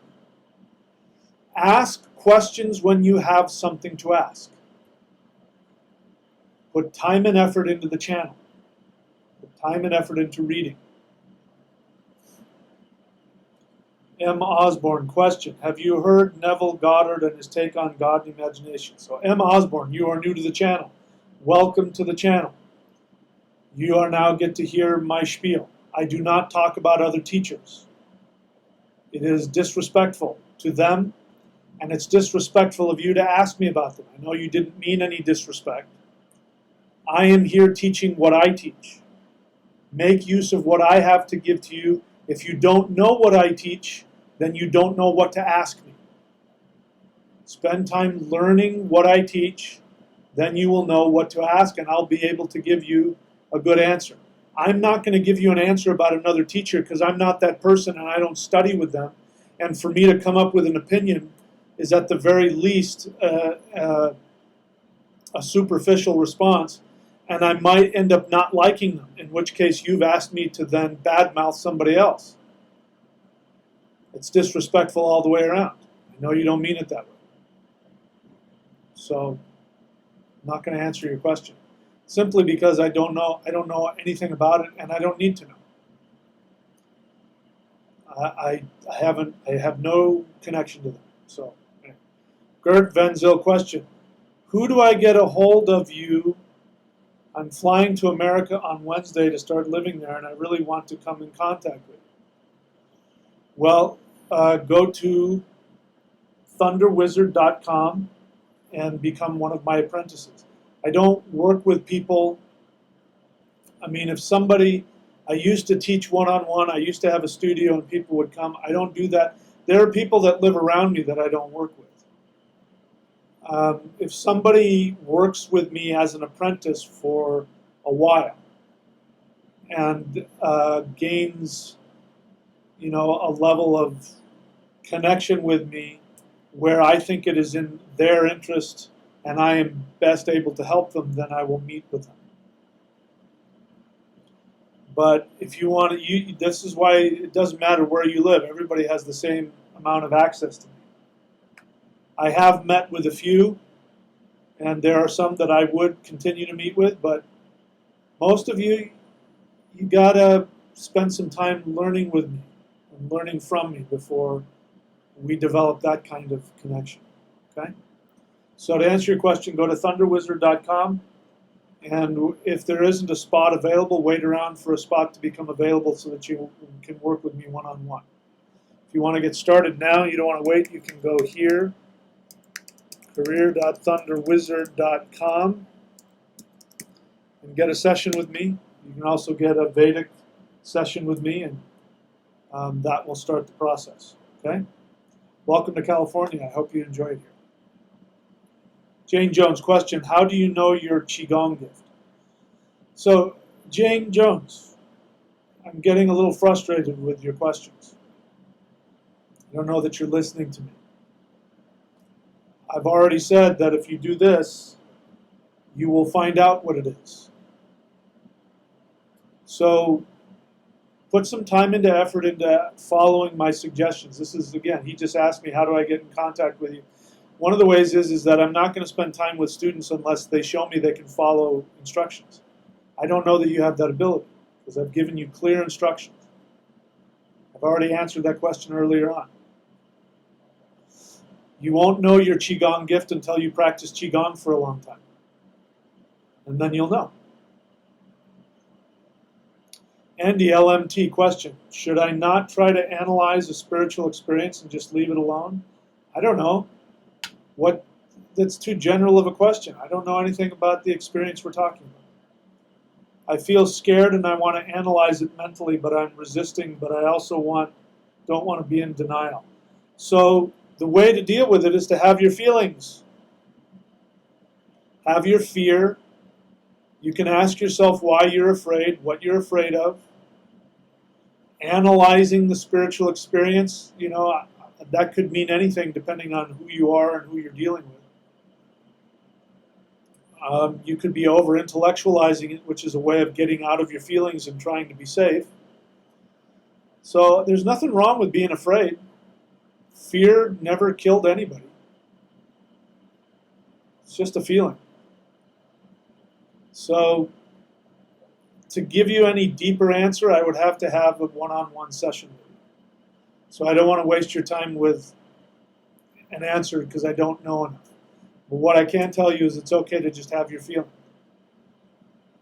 Just have your feelings. And maybe something will come. Meditate on it. Go here and get a mantra ritual from me and meditate on it. Doing your mantra and your ritual with the intention of show me what it was I'm afraid of. How do I overcome this fear? What does it mean? That's a good way to do it. Sitting on the edge of your bed thinking about it, probably a huge waste of time and will only take you out of your feelings because you're so afraid. So, I hope I answered your question. Emma Osborne, question, your take on psychedelics. Emma Osborne, you're new to the channel. Once again, if you want to know what I teach, you have to spend time watching my videos. I have at least one video where I spend 3 hours talking about psychedelics and power plants. Go onto my channel and type that in. If you don't know how to search for videos on somebody's channel, learn how to do it. It's different on different devices. If you just go up to the bar at the top of YouTube and you type in something, you'll get every video on YouTube. So you have to learn where to type in search terms on only my channel. So go figure out how to do that. If you don't know how to do it, maybe you do. If you do, great. If you don't, you'll have to put the time and effort to learn how to do it and then watch my channel for those things. 99% of your questions are going to be answered in my videos.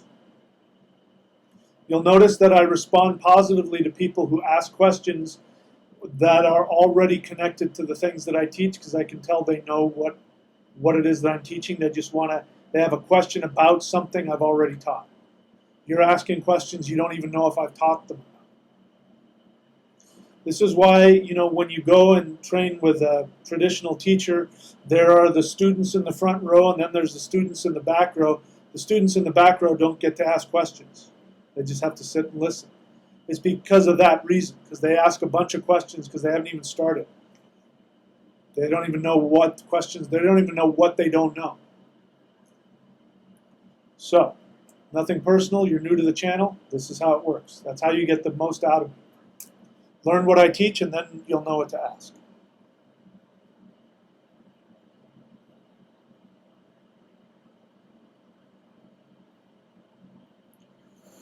Anika Maldonado questions, is knowing the energies good enough? I don't understand your question. Yoga 24/7 question, if no thing makes me feel joy at this point, should I follow that thing that gives me mild excitement? All right, so if you don't know what your true joy is, then you're either not asking yourself the question effectively or you are in conflict. So here's how the questions go, like this. First off, forget everything that you think you know about the real world and let's go to a fantasy world where there are no rules. Now this is just hypothetical, you don't have to do anything about it. Give yourself permission to just be in a hypothetical universe that has no connection to ours. It doesn't mean anything, we're just having fun. We're just playing pretend. In this fantasy land where there are no rules, you don't have to make any money. You don't have to have money to survive or to eat. Everything you want is there for you. However you want to live is available to you. If you want to live in a mansion, you live in a mansion. You want to live in a tent, you live in a tent. You want to eat steak, whatever it is, it's right there. Everything you want is there. You don't have to make a living. You don't have to work in order to survive. You are forbidden from doing anything to please or take care of anybody else. If you do anything to get anybody else's approval, or if you do anything to fix or to heal or to take care of other people, you'll get kicked out of it. That's the one rule, you can't do that. The only thing that you're required to do is the one thing that just is so much fun your ass falls off. And if that means having 10 heads and 6 wings and a tongue, 30 feet long, then that's what it is. in that universe right now in this moment, what is the one thing that gives you the greatest joy that you do? Whatever that is, that will lead us toward what your true joy is. If when I ask you that question you say, I don't know, or I'm not sure, then you are in conflict. And you are in conflict on an unconscious level, which means that you have chosen to live your life to get other people's approval, either real or imagined. And whatever it is that truly makes you happy is in the case of being in conflict, it is in direct conflict with what other people want you to do or what you think other people want you to do. And that's when you have to call me. So you go to career.thunderwizard.com and you book a session to find out what your soul desire is. I can almost guarantee you that if I have 1 hour with you, I can help you find out what it is you truly want, and I'll help you find out what the conflict is. So you need help. So if you're still in conflict about it, and it's not the thing that gives you the greatest, like makes you just giggly, seriously, your ass falls off, it makes you so happy, then you're in conflict. My soul desire, if you don't know what it is, if you're new to the channel, try and think to yourself what you think my soul desire is. To transform the world, to be the greatest teacher on the planet, to teach nope. My soul desire is to surf every day, to live on the beach and to go surfing whenever I want. That's my soul desire. Everything else I do, including this, is only to give me that. I made the decision I wanted to live in walking distance on the beach to my favorite beach. I wanted to be able to look outside my window, decide which surfboard to use, and to go surfing every day. That is the most important thing, I swear to you. That is the most important thing I can do for the whole world. When I do that, I am so happy. You've seen me. I come back sometimes and I'm in tears. I'm so happy. The way the light hit the water, the wave that I had, the sun, the clouds, the dolphins, the sea lions. It's the one thing that gives me the greatest joy. There are other things that are a lot of fun, but nothing like that. And I would drop you guys in a second. If I had to choose between you and surfing, I'd drop you in a second. That's how committed you have to be to your soul desire. If it was between surfing and family members or friends, I would drop them in a second. Sorry. The reason for that is because I cannot effectively do my job, because I do have a job, like a spiritual job, a karmic job, and I'm doing it. I can't do my job effectively if I'm not feeding my soul with the thing that gives me the greatest joy. And when I do that, the universe gives me everything I need to have everything that I want. That's my experience, and that's what I'm teaching.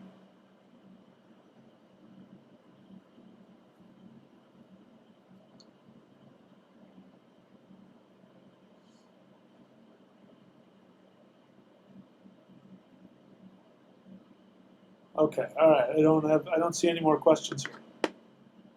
Okay, so we've been on for 2 hours, so that's plenty. Keep your eyes peeled. NagaConspiracy.com.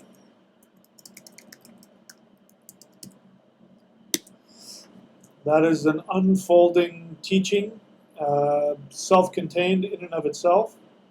There's a lot of stuff that's going to be coming through there. Big chunks of powerful teaching and information is going to be coming through there. So share that with people. But that's coming. Just wait around for that. Oh, Gert got a question in before I got a chance to get off. Question.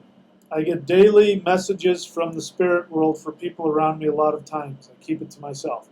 That's not a question, that's a statement.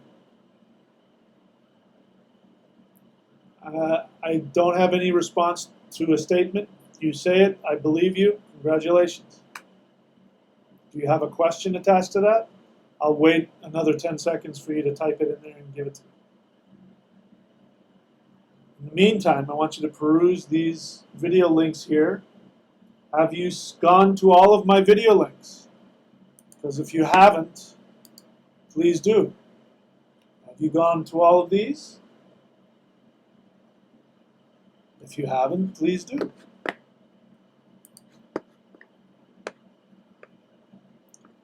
Can I build up bad karma for not giving it to them?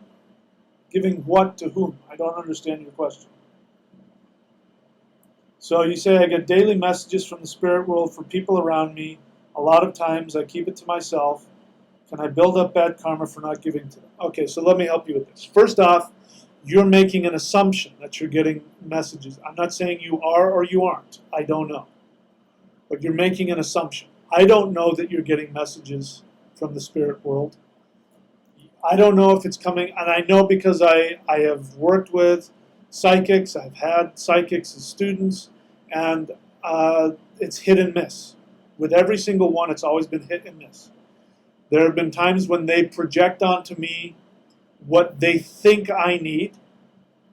They will project onto me what they really want for themselves.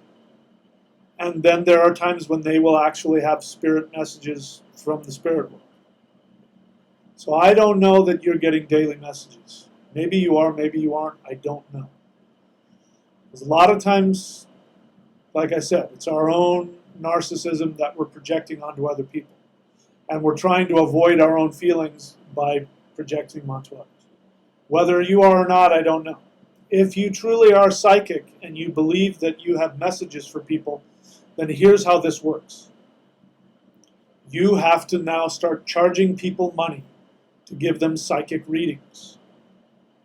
You cannot go up to family members. If you're getting psychic messages for family members, they're not psychic messages. There's a serious, major codependent thing going on. The fact that you feel the need that you have all these messages for people from the spirit. There's some major unresolved codependence going on there for you. So what you're going to do is, since we don't know, is you are going to get a website. You're going to put a website up. You're going to say gertvanzyl.com psychic. You're going to put a PayPal button on there. $50, $100, $200, $1,000, I don't care. Get your questions answered from the spirit world. If you really honestly feel that you have a message for somebody who has not asked for your help,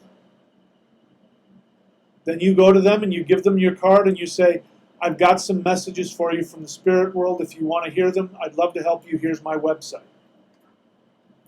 If they come back to you and they say, I'm not paying you, then you do not have a karmic mandate to help them.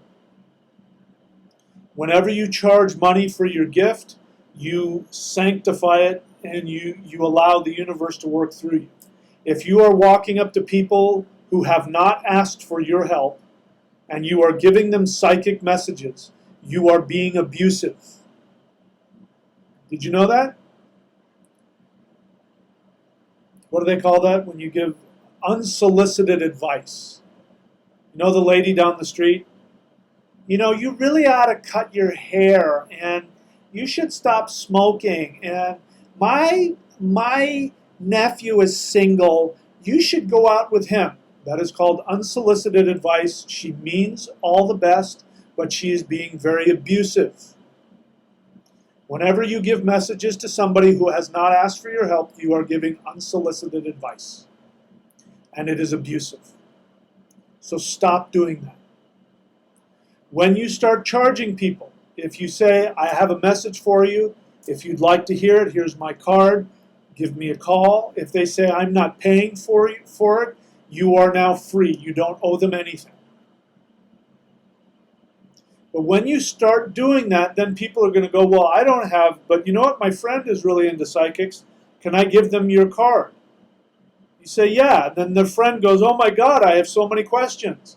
Now you have somebody who wants your help, and you have a karmic debt to them, and the way that you know that is because they paid you money. And now you can help them. Okay? Have I answered your question? Never teach, never heal, never do anything for free. You are disrespecting your gift. You're disrespecting the powers that gave you their gift, and you're disrespecting the people that you want to help. Anybody who wants you to use your spiritual gift without giving something in exchange is trying to take advantage of you and is doing damage to themselves.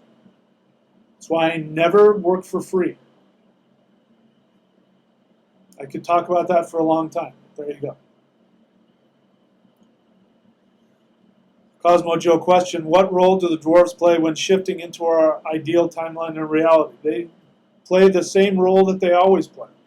They create what you intend. Don't worry about them. They can do their job just fine. You worry about you. They will do their job. They're the ones that are laying the bricks down in front of you as you walk. Annika Maldonado question. Is knowing the energies of the ancestors that come to me good enough, or do I need to know specific names and stories behind it? I don't know enough about your question. I'd have to talk to you. You want to ask me, go to career.thunderwizard.com and I'll ask you. Again, Annika, you sound like you're new to the channel. Welcome. Please watch more of my videos so you get a deeper understanding of what it is I teach. I've probably answered those questions before. But again, the way you're asking the question is too general for me. I'd have to talk to you to find out more to be able to best help you. There we go. That's it. No more questions. I am out of here. So, yeah. That's all, mein friends. Thank you so very much for everything. Look at all of these. I'm using my mouse, like you can see my mouse. Look at all of these URLs and go visit them. Look at all of these URLs. Go visit them. You don't have to do anything, but if you really loved me, you would go to my websites. There, I threw a little guilt in there for you. Enjoy that. All right, I'm out of here. I'll see you guys soon. Thank you, by the way. By the way, let me say thank you. Thank you for watching these videos and for supporting this work. Thank you for asking questions. Thank you for trusting me with them. And thank you for trusting me with them even when I'm harsh with you, direct with you. It really is. I'm doing everything in my power to help you as best as I know how. And hopefully as time goes on, I'll get even better at it. Okay? Watch the channel.